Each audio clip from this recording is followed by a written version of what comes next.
હકીકત એ છે કે રાજકોટ મહાનગરપાલિકામાં જીડીએસબીના સફાઈ કોન્ટ્રાક્ટર છે. આના 294 થી 300 સફાઈ કામદારોને ફાળવેલા છે અલગ અલગ વોર્ડમાં. આ સફાઈ કામદારો છે એને જનરલી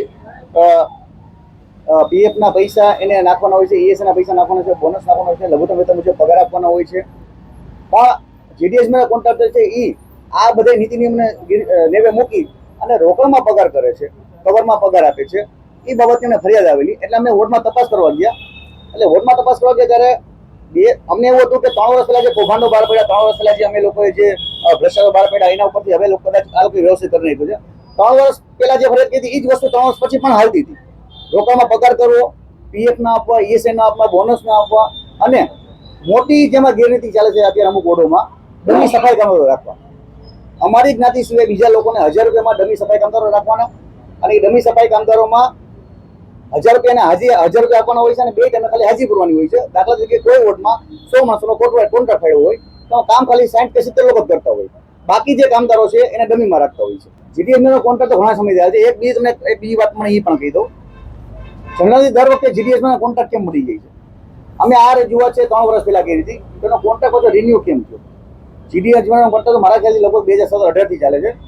પણ અમે જ્યારે સફાઈ કામદારની ભરતીના અંતર્ગત આખી જે લડાઈ પડી ત્યારે 3 વર્ષ પહેલા અમે રજૂઆત કરી હતી. આ બાબતે લેખિતમાં આપ્યું હતું અમે કે ભાઈ જીડીએસમાં છે એ રોકડમાં પગાર કરે છે, પીએફ નથી આપતો, બોનસ નથી આપતો, ઈએસઆઈ નથી આપતો. એનો મતલબ એવું થયું કે આ રજૂઆત કરવા છતાં એક યુનિયન છે એ રજૂઆત કરે છતાં આ બધા કૌભાંડો ચાલુ રાખ્યા છે. અને કૌભાંડોના અંતે ક્યાંક અમને એવું જાણવા મળ્યું કે આમાં ક્યાંક ને ક્યાંક અધિકારીઓ, અમુક એસઆઈઓ, અમુક એસએસઆઈઓ અને અમુક ક્યાંક ને ક્યાંક કોઈક ને કોઈક જોડેલા છે આ મોટી કટકીમાં, એવું ક્યાંક સામે આવ્યું છે. આમાં અધિકારીઓમાં ન્યાય પ્રણાલી વિજિલન્સ થોડાક શંકાના દાયરામાં છે, કારણ કે એની સહી થાય છે એમાં. એ મને જે બિલ બતાવ્યું એ બિલ મુજબ કોઈના નામ નથી એમાં, બરાબર. સફાઈ કામદારનો જો ખાતામાં પગાર નાખતા હોય તો એ સફાઈ કામદાર જે કામ કરે છે એને રોકડમાં પગાર કેમ ચૂકવે છે? એક વાત પણ શંકામાં જાય છે. જો રોકડમાં પગાર ચૂકવતો હોય તો ઓન પેપર લોકો બિલ કેમ રજૂ કરે છે? જનરલી મારા ખાતામાં કોઈ પગાર નાખે, પગાર મારો, તો એ પાસબુકમાં એન્ટ્રી આવતી હોય છે. તો પાસબુકમાં એન્ટ્રી આવતી હોય તો પૂરો પગાર નાખવો પડે. જો પૂરો પગાર ન નાખે તો મતલબ એવો થઈ ગયો કે એ લોકો છે કાંઈક ગેરરીતિ કરે છે, તો છે ને રોકડમાં પગાર કરતા હોય. આમાં બની શકે, આમાં ઘણા બધા અમે જ્યારે વોર્ડમાં રેડ વાળો જઈએ છીએ આ બાબતથી, તો ઘણી વાર એવું થતું હોય વોર્ડમાં અમુક રાજકીય વ્યક્તિઓ બેઠા હોય છે અને પોતાના રોપ જમાવવા માટે કે આ પક્ષમાંથી ઓલા પક્ષમાંથી એમ કરી પોતાનો રોપ જવા માટે ત્યાં કદાચ કટકીમાં સામેલ પણ હોઈ શકે. કામગીરી તમને કહો ને હાવ બોગસ કામગીરી. આ લોકો અમને એવું આમાં લખીને દઈ છે કે લઘુત્તમ વેતન મુજબ ચૂકવણી થાય છે, પીએફ આપી છે, અમે ઈએસઆઈ આપી છે, બોનસ આપી છે, આ બધું અમે આપી છે, ઓન પેપર બધું આપે છે.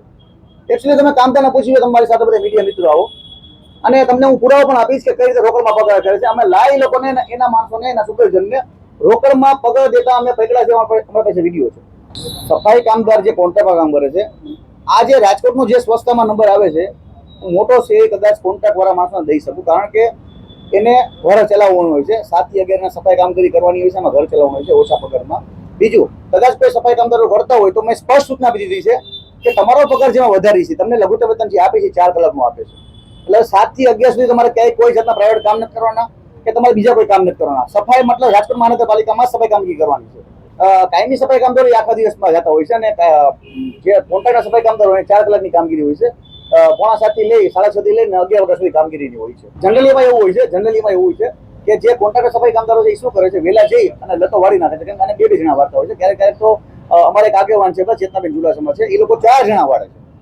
પગાર એક જ મળે છે પણ એને મદદના સ્વરૂપે 4 જણા વાળે છે. હું એ બાબતની ગેરંટી લઉં છું કે કોન્ટ્રાક્ટર સફાઈ કામદારો કદાચ કંઈક ભંગ કરતા હોય, કદાચ ક્યાંક એવું બનતું હોય છે, તો તમારી સાથે હોય એની હાલત પણ દેખાડું કે કેવી પરિસ્થિતિમાં કામ કરતા છે. અને જે 4 જણાની વાત કરી એ એવું હોય છે કે એની આજુબાજુમાં એ જે બીજા 3 જણા સફાઈ કામદાર છે, 3 જણા પરિવાર લોકો આવતા ક્યાંક પ્રાઇવેટ કામ રાખે છે, કોઈના વાસણ ધોતા હોય, કોઈનું ઘર સાફ કરતા હોય, કોઈના સંડાસ બાથરૂમ સાફ કરતા હોય, એ અનુસંધાન સાથે આવતા હોય છે.